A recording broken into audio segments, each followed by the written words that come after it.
Hi everyone, how are you? Welcome back. I am Jessica and today I'm going to be showing you how I make a foundation paper piece star for my newest pattern, Nighttime Sky. Let's get started. So first off, let me show you the foundation paper piecing template that we'll be using. So this is the star. You can download this from the Nighttime Sky pattern. I will have that linked below. So in the pattern, there is the actual worded pattern that tells you what you need to do. And then there is this portion. Typically, there are not instructions in foundation paper piecing patterns. Since this pattern mixes foundation paper piecing with patchwork, there are instructions for the patchwork portion. But for the foundation paper piecing star, it just tells you to piece the star in the alphabetical order, join the units together, and then it tells you to trim it. So let me show you how exactly we make this star. When you print the template, it's going to look like this. And actually, this star has three sections: the A section, the B section, and the C section. So we can just cut in between to separate those three sections. And then we're going to piece one section at a time. Once the section is pieced, then we'll assemble the block. So let's start with section A. Now, I've talked about this before in other foundation paper piecing patterns, but to get an exact piece of fabric for each section, you're going to want to print an extra template. Then you'll need a spare piece of paper, and you can do this against a window or a light box. You're going to trace each section. And then in addition to tracing it, you're going to use your ruler and add a 1/4 inch. That's the smallest piece that you can have when you're foundation paper piecing. It'll be the exact match to what you need with your 1/4 inch seam allowance. You can always add more than a 1/4 inch. You can add 1/2 inch if you want a little more wiggle room, or even more than that. That's up to you. But the smallest piece that you can use is the size of your unit, which is shown by this dark line, plus a 1/4 inch. So if you want to use exact pieces, that's the way to do it. Now I have like roughly exact. I'm a little bit over. You can see here I'm a little bit beyond the 1/4 inch, but I did like roughly cut this out from templates. And so now when I piece, I like to fold a piece back where the line is that I'm going to be sewing. That helps me know where I have to line my second piece up. And then I open it and I check to make sure that that looks good. I've made quite a few of these stars already. This is my last one that I need for, I'm doing the small throw size quilts, so I feel very comfortable making these already. Very often, like your first one, you're kind of learning the in and outs of the new foundation paper piecing shape, so it takes a little bit of getting the flip right and getting used to it, but since I've been doing this one a bunch of times, I feel pretty comfortable. So here I have just a touch more than a 1/4 inch, so I will trim it off. I mean, you could leave that if you wanted. It's not much more than a 1/4 inch.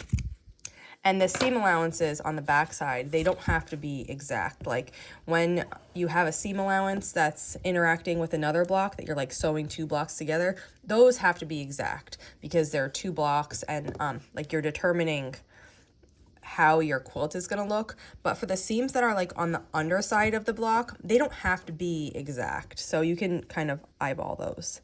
Now with the dark blue, it's a little bit hard to see where I was folding it, but so I think I'm going to come back a little bit more and come up. So that looks good. So this little test flip that I'm doing kind of helps me actually see, is this going to work? And if it doesn't work when I do the test flip, then I just reposition it and test flip it again. And that eliminates a lot of like picking. So if I were to just sew that and then it didn't line up, I'd have to unpick it and then I'd have to re-sew it. But that test flip saved that step, and now I don't have to. So this one's sewn on here, and I'm just going to trim away for the seam allowance. And here is what we have now. This is slightly oversized. That's okay, we can trim it. So you can see I'm just a little bit oversized on the back. But this is what our A group looks like. I'm going to set this aside and we'll trim all three groups at once. So let's work on group B now. And group B looks like this. In this pattern, the shaded sections are the colors. You can see on this one too. And the not shaded sections are your whites. Now for the next part, I didn't I had these pieces cut out for most of my stars, using the templates from the foundation paper piece pattern. Like I said, that's how I usually do it, but I didn't cut enough. So then I went back and I found some like just little squares that worked. So my white pieces on these ones are not exact templates, but it's, you can do it either way. You can make the template for it, or you can just get a piece that's like around about the right size. And that's what I did here. I went back in my scrap bin. I grabbed some pieces that will work for B1 and B3 because I ran out of the ones from the template. I guess I just didn't cut enough this time. And then now we'll just trim this.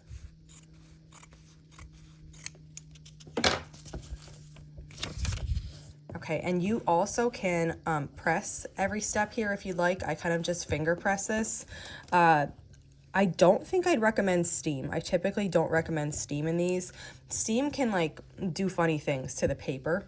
So if you want to press, just a hot dry iron will do the trick for you. And so I'm just double checking. And again, this one, because this is dark blue, this one side I cannot see that line. There we go.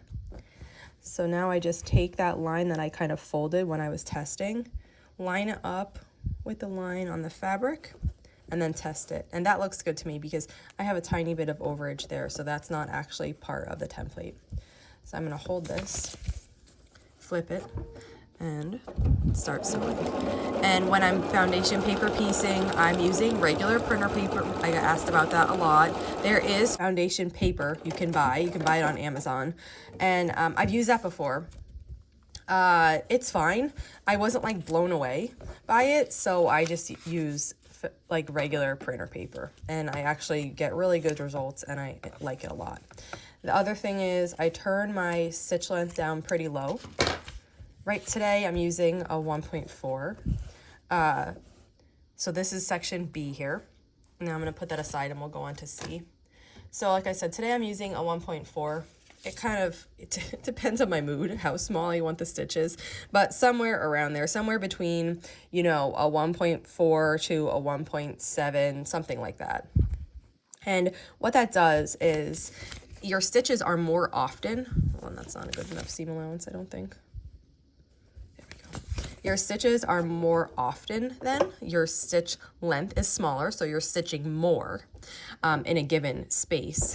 And what that does is it like perforates the paper as you go, so that when you go to tear this paper off, you're gonna have these little like perforations for you, and it's gonna make tearing your paper off really easy. See how many stitches are in this little space just because I turned my stitch length down?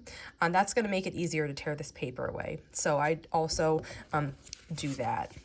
When I'm foundation paper piecing, I also like to use foot 34D on my Bernina. This foot is a clear reverse pattern foot. That's what the actual name of it is. And you can see it has a red line here in the center. And that red line is right directly in line with my needle. So if I keep this red line on the line that I want to sew on, I know that my needle will be following and that everything will work out just right. So this is a really, really great foot for that purpose. I use this foot for a bunch of things, but specifically I also love it for foundation paper piecing. I do backstitch in the beginning and the end. This is the way that I love to do it. I've heard people who love to do it like this also, and I heard people who say, don't backstitch, you're making your stitches bulky. I actually don't find that they're bulky at all here. And I do actually kind of think this is necessary. And again, you can form your own opinions. But the reason why I do it is because when you're taking this paper out, you're going to be ripping at these sections. And actually, this is a pretty easy one to take out. We only have 3 pieces in each section, but sometimes you get a ton. And as you're folding and ripping the paper to get it out, you're putting tension on these stitches. And I have found that if I don't backstitch at the beginning and the end, my stitches loosen up, and they don't necessarily come out, but they like grow tall wise, and over time that's a recipe for stitches to come out. So this is what I do. Now we have all sections made. Let's go over, we're gonna press this quickly, just a quick press on it to get it to lay flat, and then we're gonna flip them over and trim them. Okay, I've got a big glare behind me, but we're gonna try to work with it anyway. So this part is actually really quick. You just set your hot iron on each seam. Now, because the paper is on the back, you can't actually press from the back. You can flip the last units over like this and then press it, but you can't actually press from the back yet. So we're just doing a quick press on the front just so that everything is laying flat, because we're gonna flip this over and trim it. And we want all of our pieces to be laying correctly. So we have 3 pieces and each one's gonna get just a really quick press here. That one's done. You can see how the heat kind of makes the paper curl. But once you put your roller on it, you can just flatten that out and it's not actually a problem. Okay, those are all pressed. Now let's trim them.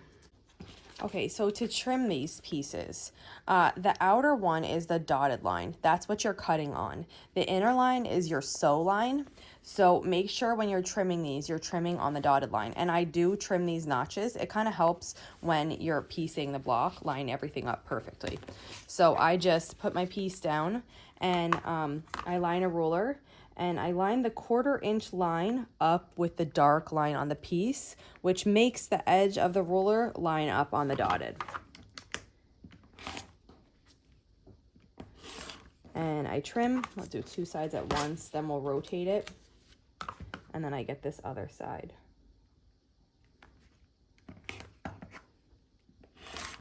Okay.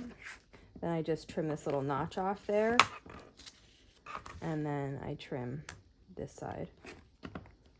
Okay, and this is what our B unit looks like then. So we continue on and do this for all 3 pieces.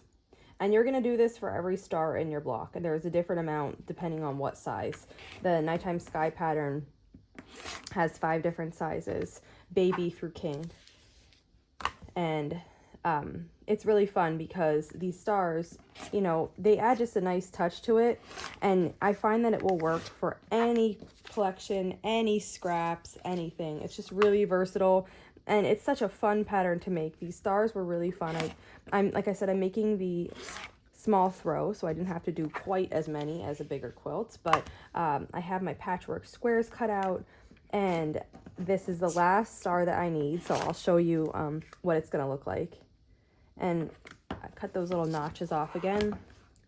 And then we're back on the last piece here. So now I have my pieces. And this I find can be tricky to some people. So because we're foundation paper piecing, we're actually making a mirror image. So if you're having trouble, like how do I get all these pieces to fit together? What I find the best, easiest way is to put it how it was when you cut it out, which is like that. That's how you know what piece gets sewn where and how they fit. And then if you want to see it from the front before you sew it, you just flip them over. And this is what your star is going to look like. So sometimes it can be tricky matching these things up. And I just remember to do it from the back, how my paper looked when I printed it out. Now, you can leave these papers on until you have the blocks sewn together, or you can take them off. Here, I like to take them off, but the choice is entirely yours. It works both ways, and it's just a matter of preference. When I'm taking these off, I start with the piece that I sewed on last. Let me show you on the next one. So here, C3, I sewed this one on last. So that one's going to be the one that's like loose. You can see that these, if I try to lift this one up, it's connected to these other ones. And you can't, I mean, you can rip it, but the easiest way is to go with the last one, fold it on the sew line, and then just tear it away. And if any little bit gets stuck, you can just pull it. Then I go to the next one and just rip that off, and that will free up this little one too that you can take off. Once you have these off of the paper, just be careful. They can warp if you tug on them too much. So I just, as soon as I take the paper off, I just sew them together, and that makes me feel comfortable that I won't be warping it. So that's the last one. Now to sew this together, we're going to sew B and C together, and then I'm going to add A to the top. So let's go do that now. Whenever I'm sewing where I need a 1/4 inch, I always put my 1/4 inch foot on. It helps me always maintain that 1/4 inch. So this is 57D. I love this 1/4 inch foot. It's got this really heavy duty metal guide here, and it's my favorite. So here I have B and C, and I'm gonna take B, lay it on top of C, and I'm matching this point here to this point here. Once those are matched, I'm turning my stitch length back up to a normal, like here I'm using like 1.9 or 2. I start stitching to hold it. And then what should happen back here is this point underneath should match this point right here. So if you need to just get them to lay just right and then hold it in place, then you can sew across here.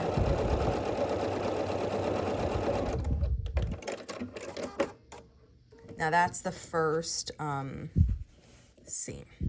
So that's the bottom of our star. Looks really good.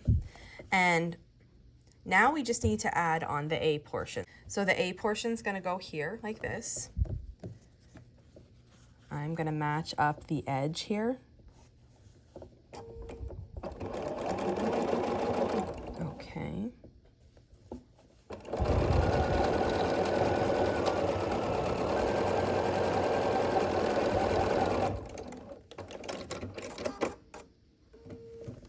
And then here is our star. So this is going to get pressed, and then we're just going to trim it one final trim around just to get it to be the perfect size, and then we'll be ready to use it in our quilt. So let's finish it up. Okay, I'm going to press the star from the back, then I just press on top of it. Then for this last one, I like to fold it down and press on that long seam, and then, you know, fold it open from the front. So this looks great. Now we just need to do our final trim. Okay, and then in the pattern, I tell you exactly where to line everything up. So there are markings on the ruler that you're gonna line up on this star to make sure that you're trimming it correctly. So this line across, you're gonna put your 2 inch of your ruler. And again, this is in the pattern, so you don't have to remember it. And then the top point of the star, you're gonna put at 2 3/8 vertically. And once you have that there, you're gonna hold it and trim away what's on the right. And the top is just gonna be a really little bit, like you can see, just really little. Then you're gonna rotate the star, and you're gonna line up the left and the bottom with the 5 inch line, and then trim the right and the top away. So this is what our final trimmed star looks like, and then this is ready to be used in your quilt.